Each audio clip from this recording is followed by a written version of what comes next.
বৌমা, এটা তোমার বাবার বাড়ি না যে তুমি যা ইচ্ছা তাই করবে।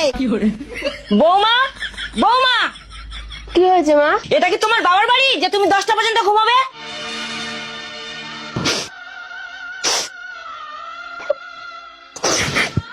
এই তুমি কাঁদছো কেন?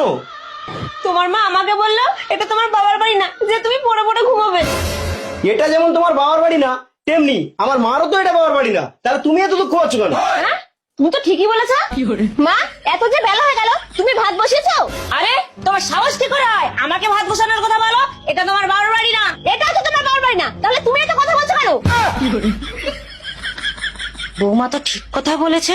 শাশুড়ি মা, আপনি যে একটু আগে বললেন যে এটা তোমার বাবার বাড়ি না, যে তোমার ইচ্ছাই সব হবে। হ্যাঁ, আমি তো ঠিকই বলেছি। তাহলে শুনে রাখুন, এটাও কিন্তু আপনার বাবার বাড়ি না যে আপনার কথা শুনে আমাকে চলতে হবে। তুমি জানো না তোমার শ্বশুর ঘর জামাই?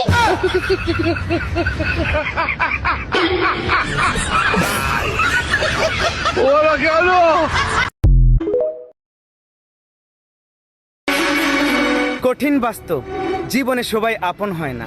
যাকে সব থেকে বেশি আপন ভাববে সেও একদিন ঠিকই তোমাকে ছেড়ে চলে যাবে।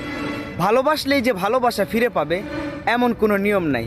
যাকে জীবন দিয়ে ভালোবাসবে সেও একটু স্বার্থের টানে তোমাকে ঠিকই ছেড়ে চলে যাবে।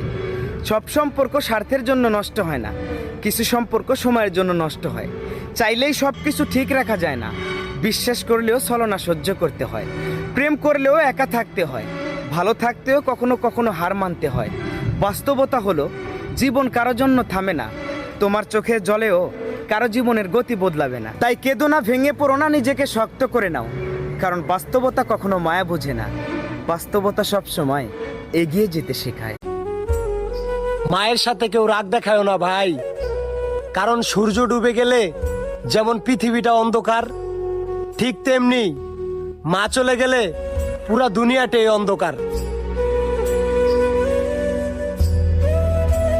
আমি খেলার পুতুল না, আমায় নিয়া খেইল না, রঙের পিরিতি আমি আর চাই না।